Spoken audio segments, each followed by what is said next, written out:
Hey everybody, Silver Superman here. Yeah, I still don't have my phone back, so we're shaky as you can, well, see. So, I don't know, it's kind of bored, so I figured I'd ask. How do you guys do your coin roll hunting if you search for varieties?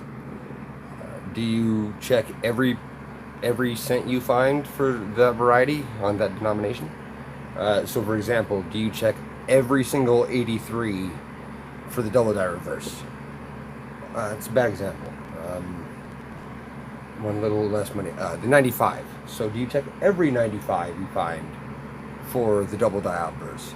Or do you sift out and only grab the best of the best to look for your variety?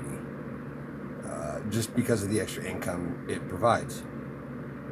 I just recently stopped caring as much about like the 2000 wide AM, the 98 wide AM on the junkier looking 98s. Even though I've yet to find one at all. Just because, I don't know, if I find one, I'd rather it be on something like this. So I keep a pile of my better coppers always, because I keep the copper. But just, and then my higher cents, I try to keep the pristine looking ones separated out, so when I go back and want to do my variety searching, I can go through them. But because I do that, I save all of the high AU and then MS quality pennies that I come across for a good period of time, and then I go through them all and see what I can find. I was just curious if you guys do anything along the same lines. I do the same with nickels. So this is probably 3 boxes worth of the best 60s, 70s, and 80s. There might be one row of 90s in there, but that would because they are all really high grade full step. And I just wanted to see how far back I can build a full step collection.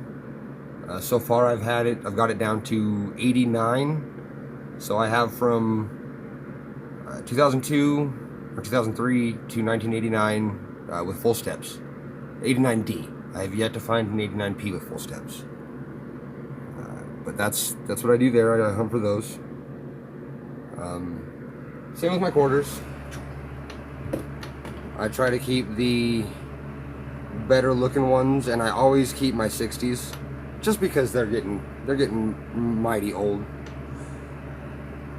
And then here's another stack of my high quality coppers that I'm going to go through today and look for some variety.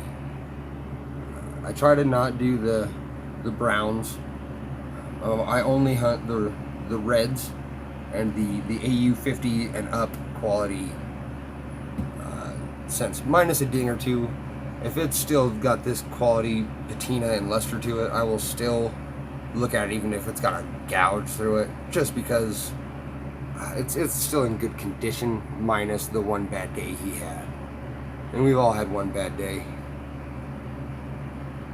So, but I do have my years here.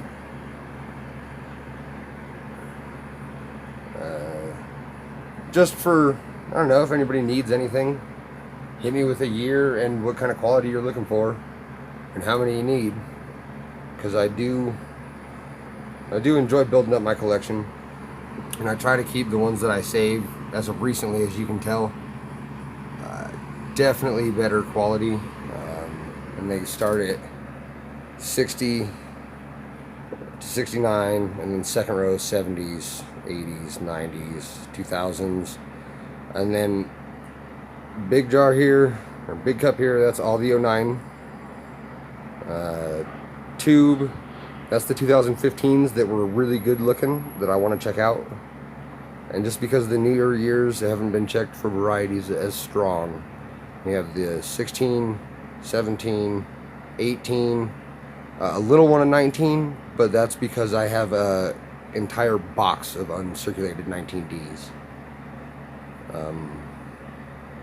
Yeah, and then we always keep, we got here a total of 82 small dates. So all of these are 82 Denver small dates. Almost sounds like there might be a copper in there. You can hear it, along with every metal that you find, well, coin searching. When one metal is different, you understand that sound. Other than that, I was just kind of bored, and I figured I would do this to, well, let you guys hear me talking, whatnot. I do enjoy my burr. There's a team signed Denver Bronco hat, which I actually am willing to get rid of. So if anybody's interested, holler at me. It even has Cedric Smith on the inside. I use paper cups because if I hold them in there long enough, it still gives the toning of being in a book. So I think that's pretty cool. I've yet to see a video on that, but I've done tests on my own over the past couple of years. And if you leave them in these, it's pretty easy to hunt by. You can line them up. Doesn't look as disgusting as it could. And it still gives you some good toning on your coin instead of like PVC damage or whatnot if you don't have rolls to put stuff in yet, because I do not. So there's the dimes. This is a B roll that I have to go through today for RPMs. Those be the quarters I'm going through, all silver for their varieties. A couple of the fines. That's a beautiful 3-center my grandpa sent me. He lives out in Mexico because that's where he wanted to retire. Can't blame the man. And then the 64 proof with deep cam. Oh wait, no, that's the 93. Ha, there's a 64 over here somewhere. Sorry, I talk fast. It happens. What else? Oh, look. I'm going to have to go through a bunch of these to show you guys, because I have a lot of finds that, I don't know, you guys should just see. This was the only walker I wanted out of this guy's bin the other day at a coin shop. I had never seen a fully blackened walker. I thought that was pretty cool. And the blackened Kennedy. And some NIFCs and good stuff. Yeah. Shaky camera, shaky camera. And then the last silver we found.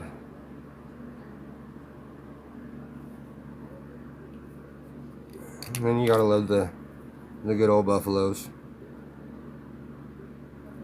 I'm leaving this one out to be handled and touched on purpose. Just because it was because it was the proof. This came from Rocky Mountain Coin. Great place. Especially if you're doing junk silver for varieties, guys. They don't let you look through the junk. You tell them how much you want, and they go in back and they bring you out that denomination. My first time doing it, I was pretty disappointed, just because, well, we all enjoy the thrill of the hunt, right?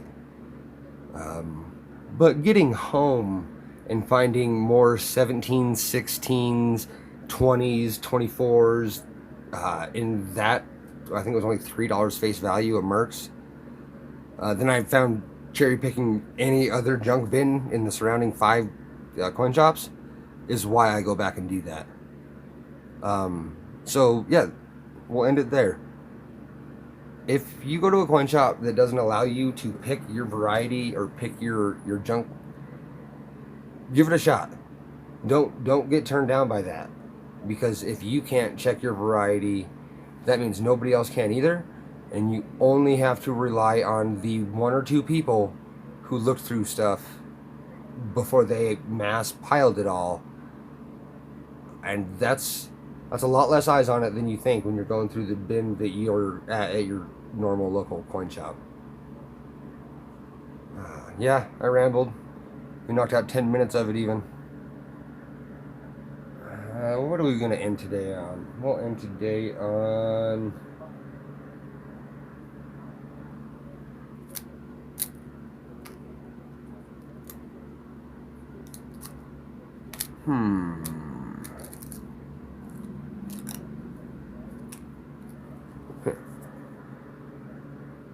This here, 1987. Let's see if we can do some zoom action.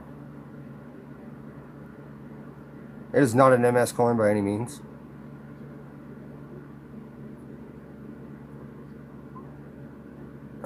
But it does have full steps minus 1 gouge. Nope, not gonna get it. Sorry for the headache of being jumbled. Superman up.